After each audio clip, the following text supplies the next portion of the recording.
হাসি, আমাকে কিছু টাকা দিতে পারবে? কেন? এই তো দুদিন আগে তোমাকে টাকা দিলাম, এর মধ্যে সব টাকা খরচ করে ফেলেছো। কি হলো, চুপ করে আছো যে?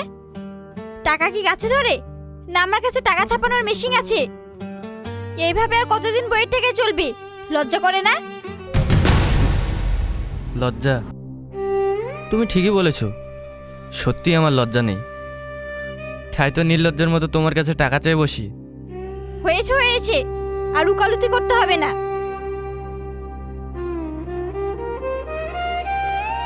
এই নাও, এখন আর 1 মাস টাকা চাইবে না। আর শোনো, আমি গেলাম, ফিরতে দেরি হবে।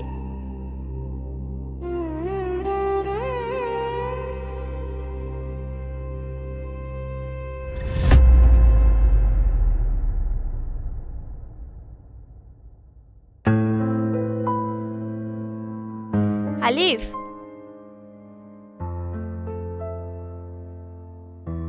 এভাবে আর কতদিন শুনবি? তার চেয়ে এক কাজ কর, আমরা না হয় অন্য কোথাও গিয়ে থাকি। কোথায় যাবে? যেখানেই হোক, পথে বেরোলে ঠিক একটা ব্যবস্থা হয়ে যাবে। হ্যাঁ, তোকে যে এইভাবে রোজ রোজ অপমান করে আমার আর সহ্য হয় না। তুই যার জন্য এত কিছু করলি, সে আজ তোকে একটা চাকরির মূল্য দেয় না। তুই জানিস, এগুলো যখন শুনি আমার বুকটা ফেটে যায়।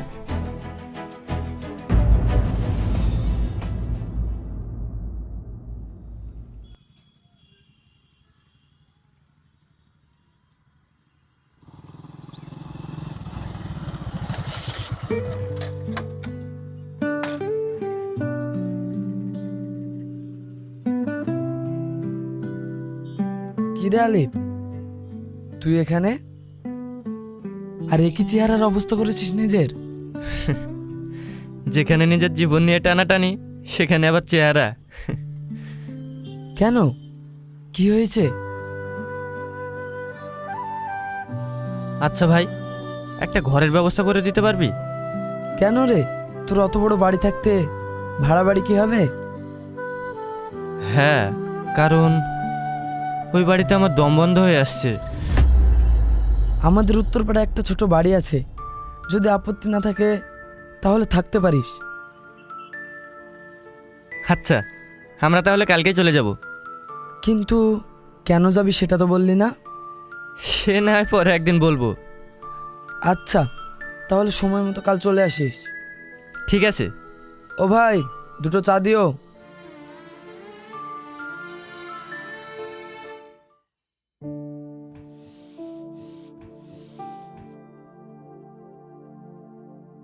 রুম্পা? হ্যাঁ দিদি।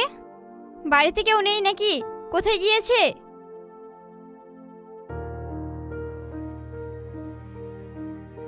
দিদি, দাদাবাবুরা বাড়ি ছেড়ে চলে গেছে, আর এই চিঠিটা দিয়ে গেছে।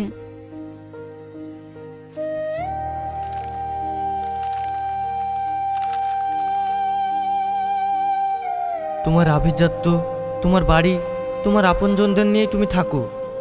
আমরা চললাম, ভালো থেকো তোমার টাকা আর ওই অহংকারী মন নিয়ে। কি রে, কি লিখেছে? চলে গেছে, চলে গেছে, খুব ভালো হয়েছে। রোজকার ঝঞ্ঝাট থেকে মুক্তি পেলাম আমি। তুই ঠিকই বলেছিস, এ বাড়িতে এখন একটা পরিশুদ্ধ নিঃশ্বাস নেওয়া যাবে।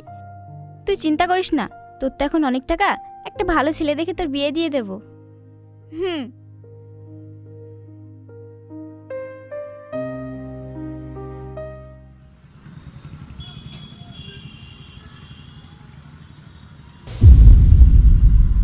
ড্রাইভার, গাড়ি থামাও।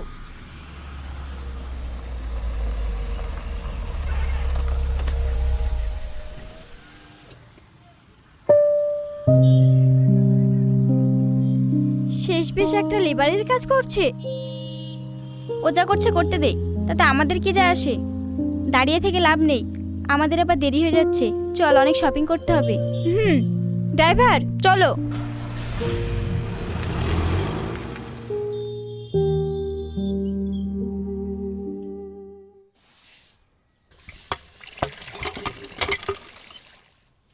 মা, এই নাও। আলিফ, তোর হাতে কি হয়েছে?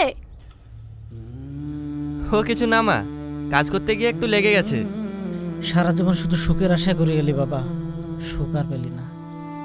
আব্বু, কি যে বলো না। মা, তুমি তাড়াতাড়ি রান্না করো তো, আমার খুব খিদে পেয়েছে। হ্যাঁ।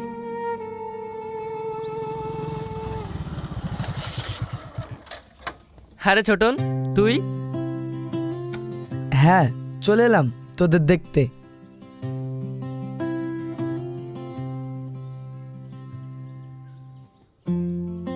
ধর। আরে এসব আবার আনতে গেলে কেন? এগুলো চাচা চাচির জন্য। তোকে যখন বুঝতে পেরেছি তোর অবস্থাকে বুঝতে পারবো না, তাই কখনো হয়?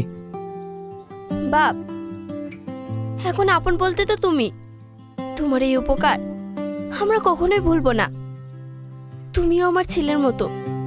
জানো বাপ, তোমাদের দুজনকে যখন একসঙ্গে দেখি আমার জান পান সব জুড়ে যায়। শোনো বাপ, এসেছো যখন একেবারে খাওয়া দাওয়া করে যেও। অবশ্যই চাচি। চল।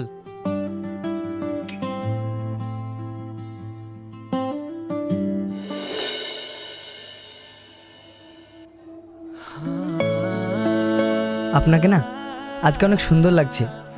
আচ্ছা, হঠাৎ এত প্রশংসা? সত্যি বলছি, আপনাকে এই শাড়িতে অনেক সুন্দর লাগছে। মনে হচ্ছে ভিন দেশে পড়ে এসে আমার সামনে বসে আছে। কি হলো, এত কি ভাবছেন? কিছু না, খান।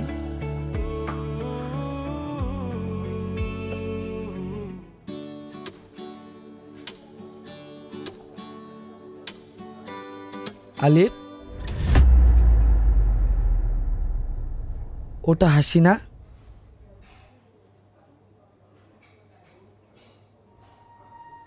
তাতে কি হয়েছে? চল। কি হয়েছে মানে? তোর বউ একটা অন্য ছেলের সঙ্গে আড্ডা দিচ্ছে আর তুই বলছিস কি হয়েছে? চল, আমি কথা বলছি।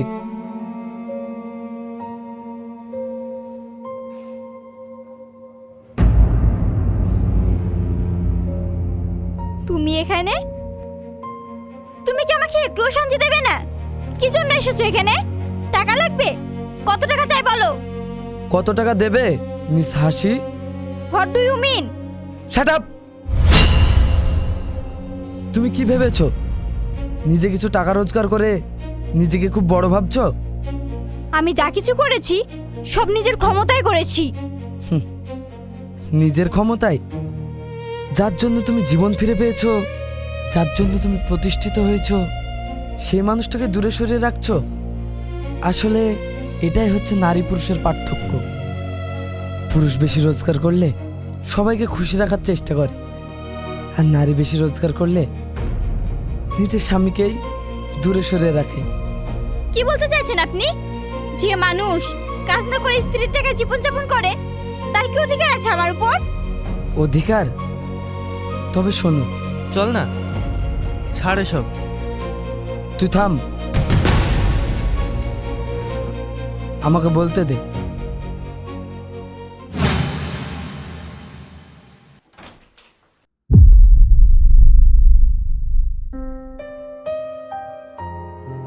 তুমি কে বাবা?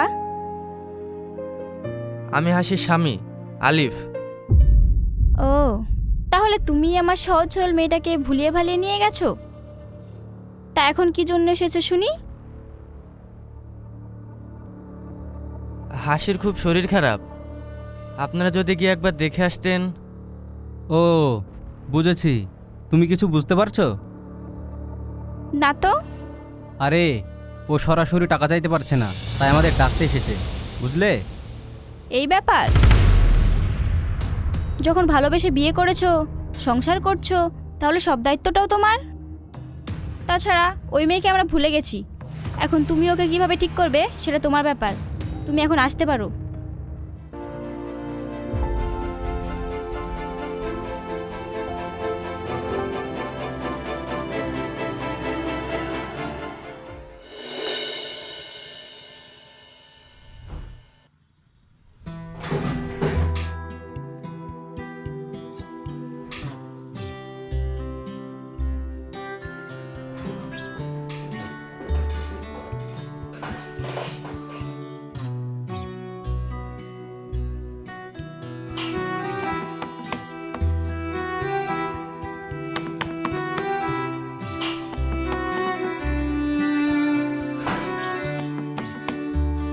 কত হলো দাদা? ওই 5,000 টাকা।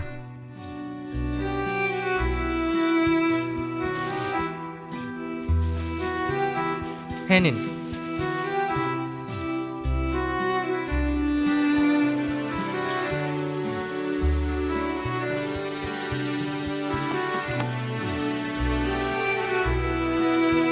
কিরে আলিফ, কোথায় গিয়েছিলি? এই ওষুধ আনতে গিয়েছিলাম। কয়েকদিন থেকে হাসির শরীরটা খুব খারাপ তো, তাই। ও, বাড়ি যাবি তো? হ্যাঁ ঠিক আছে, চল আমি তোকে পৌঁছে দিচ্ছি। ঠিক আছে।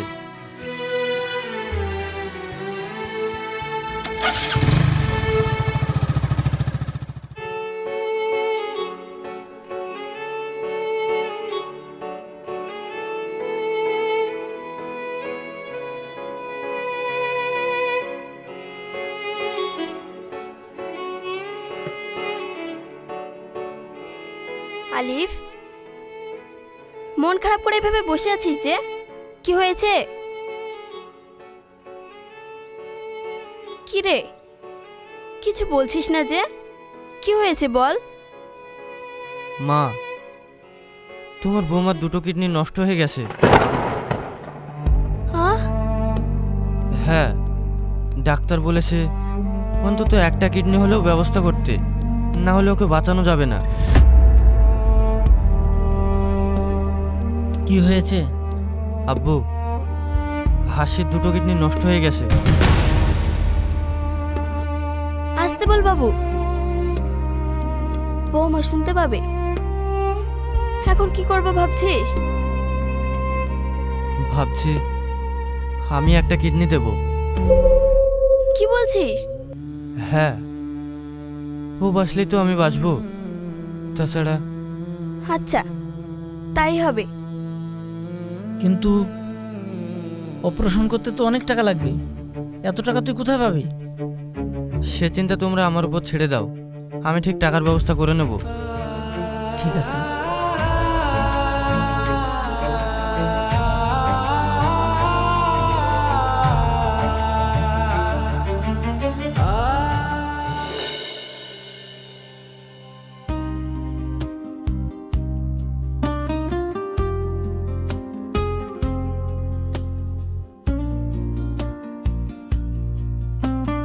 বৌমা,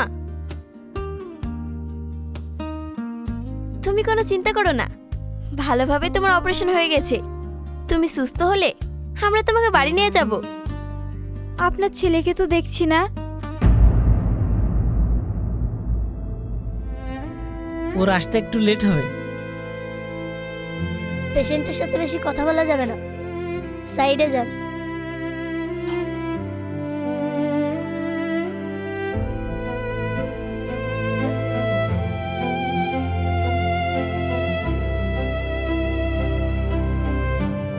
উনি এখন ঘুমোবে, আপনারা বাইরে যান।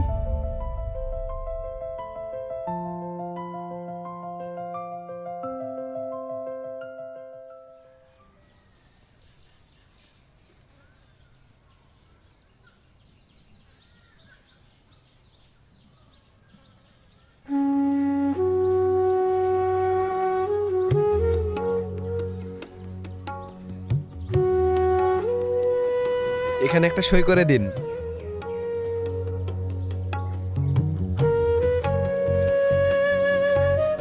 নিন।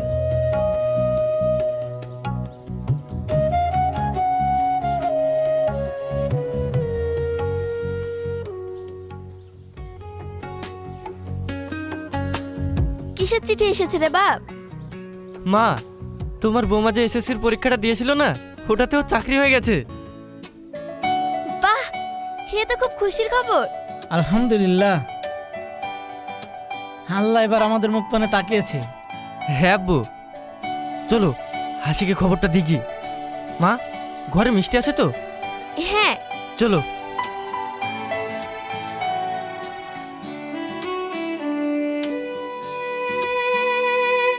হাসি, তোমার জন্য একটা খুশির খবর আছে। কি খবর? আগে মিষ্টি খাও।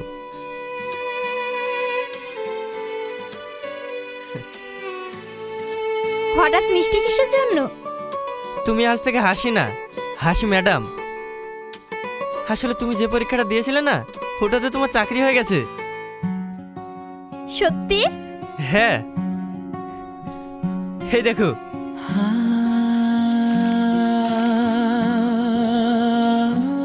আব্বা, মা, তোমরা দাঁড়িয়ে আছো কেন? তোমরাও খাও।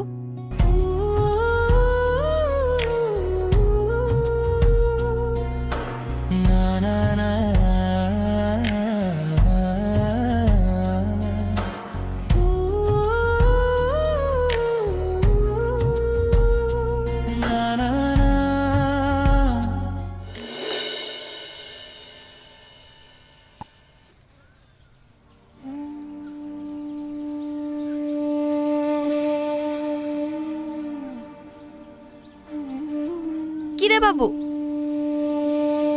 আজকাল দেখছি প্রায় তুই গভীর চিন্তায় থাকছিস। কি হয়েছে? কই না তো। সত্যি করে বল তো কি হয়েছে? ও কি বলবে?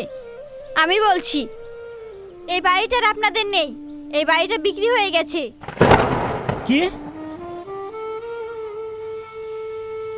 বাড়ি বিক্রি করেছিস কেন? কেন বিক্রি করেছি সেটা আমি কাউকে বলতে চাই না, আর এই বিষয়ে আমাকে কেউ জোর করো না। তাহলে এখন আমরা কোথায় থাকবো? কি গো বৌমা, এসব ব্যাগ নিয়ে কোথায় যাচ্ছ? কোথায় আবার? নতুন বাড়িতে।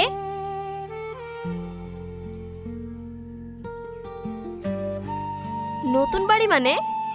হ্যাঁ, নতুন বাড়ি কিনেছো। কই, আমাদেরকে তো একবারও জানালে না। সব কাজ কি আপনাদের জানিয়ে করতে হবে? তুমি এভাবে চিৎকার করে বলছো কেন? আমি চিৎকার করছি না, যেটা সত্যি সেটাই বলছি। আমি আমার নতুন বাড়ি যাচ্ছি, সেখানে আমার আব্বু মাও আসবে। তোমাদের ইচ্ছে হলে তোমরাও আসতে পারো।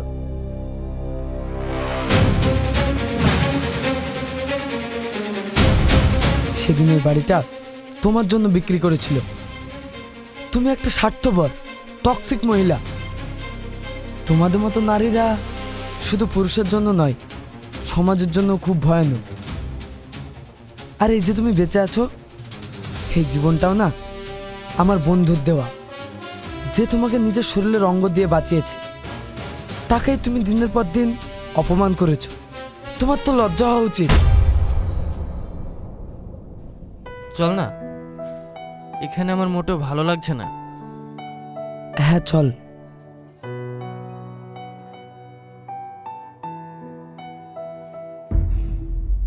আমি তো আপনাকে খুব ভালোই ভাবতাম, কিন্তু আপনি তো নিজের মানুষকেই ঠকিয়েছেন। না, আপনি কোনো সাধারণ মেয়ে নয়, আপনি তো একটা বিষাক্ত মেয়ে। ছি!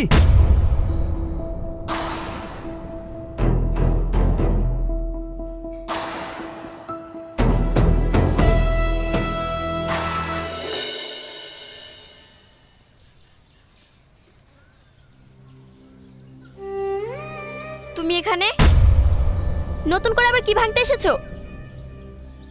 এমন করে বলবেন না, আমি না আপনার মেয়ের মতো। থাক,